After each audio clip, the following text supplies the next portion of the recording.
Right now, you have a smartphone in your pocket processing billions of calculations per second, a frictionless piece of glass. Yet, nothing feels quite as real as the heavy, grease-stained resistance of tightening a single steel bolt on a 1969 Cadillac Eldorado. 4,600 pounds of iron, unburnt hydrocarbons, and analog defiance. Society looks at a man sweating over the engine bay of a classic car and sees a financial sinkhole. They ask why a man who works 40 hours a week in a high-stress job would spend his weekend fighting a seized alternator bolt until his knuckles bleed. They think it is just an expensive hobby, but they are entirely missing the rebellion. We are living through an era of profound planned obsolescence. The modern environment systematically strips away human autonomy, replacing it with a sterile convenience that leaves the mind numb. Your daily commuter car is essentially a rolling computer requiring a proprietary dealership laptop just to diagnose a misfire. For a mind built to interact with the physical world, that abstraction feels exhausting.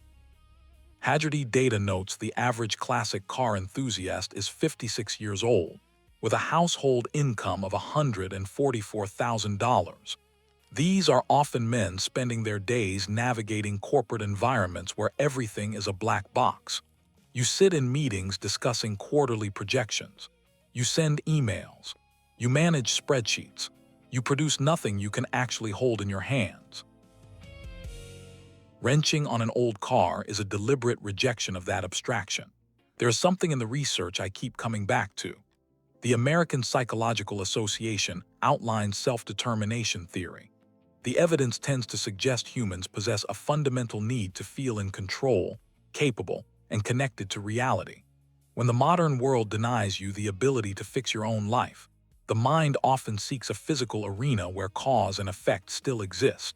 You slide under a Chevy Chevelle. You blindly thread the starter bolt. You feel it catch the threads and bite into the block. The idle smooths out. You breathe out with it. You are proving to your own hands that you still have the power to manipulate the physical world. But the grease and torque only explain the mechanics. The devotion goes much deeper into the marrow.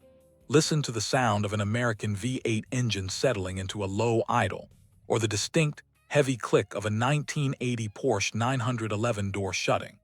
Breathe in the scent of rich exhaust, old oil, and cracked leather. Research suggests these specific sensory triggers can bypass logical processing entirely, striking directly at the emotional core.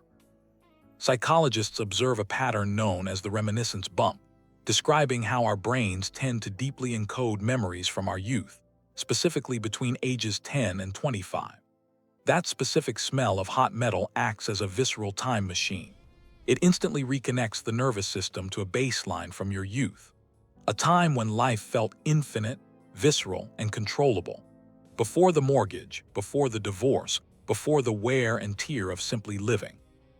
For those few hours under the hood, the timeline collapses. He is invincible again. There is a quiet comfort in maintaining a machine that shows its age. Look at the culture celebrated in publications like Hemmings' Motor News or Petrolicious.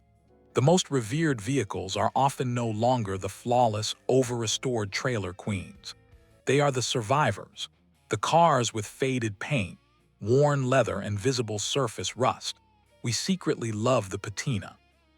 Clinical literature explores object relations theory, suggesting humans project internal emotional states onto external objects to find stability when life gets chaotic. When a man fiercely protects the patina of a scarred '72 Chevy C10 or a '67 Ford Mustang, he is engaging in a profound act of emotional preservation. By patiently restoring a scarred machine, this becomes a way of subconsciously making peace with an aging body. You look at the cracked dashboard and do not see failure. You see endurance.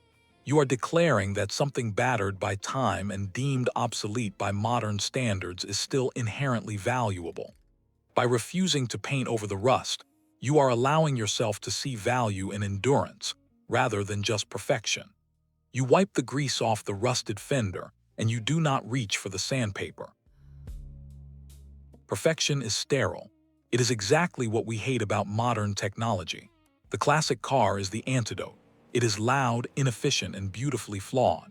But the friction is real. It is 11:30 at night on a Saturday. Your shoulder is cramping against the cold concrete. Your knuckles are bleeding into a shop rag. Upstairs, the house is dark and your family went asleep 2 hours ago. You have spent $4,000 this month on parts that do not quite fit. Hagerty notes there are 43 million collector vehicles in the US, yet most are driven less than 1,000 miles a year. You sacrifice your weekends to a piece of iron that demands constant attention. People call it a money pit. And sure, financially, they are right. The modern environment built this need for escape, but it is maintained by a habit of retreating to the garage instead of demanding autonomy in the rest of your life. If you have ever felt guilty about the hours spent in that garage, the part I keep returning to is this: you aren't wasting your money.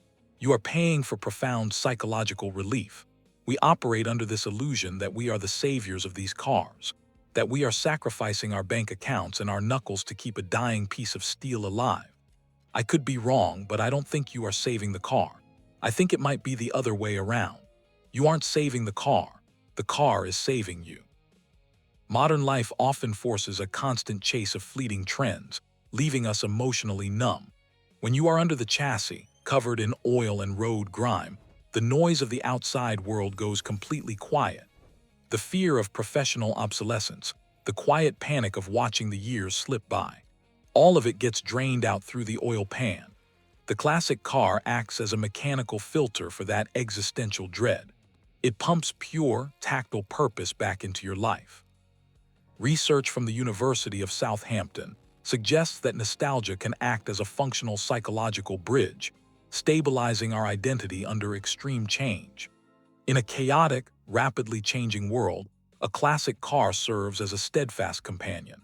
It does not change. It does not update its terms of service overnight. It simply waits for you in the dark, demanding nothing but honest labor and offering nothing but analog truth. The environment that stripped your autonomy is not going to change. You are the one who must decide how to carry this sovereignty out of the garage and into your daily life. If anything here was specific enough to matter, you will know what to do with it. You will probably be back under the hood next weekend, fighting the exact same seized bolt. And I keep wondering what would happen if the modern world offered even a fraction of that honest resistance. What are we actually trying to rebuild?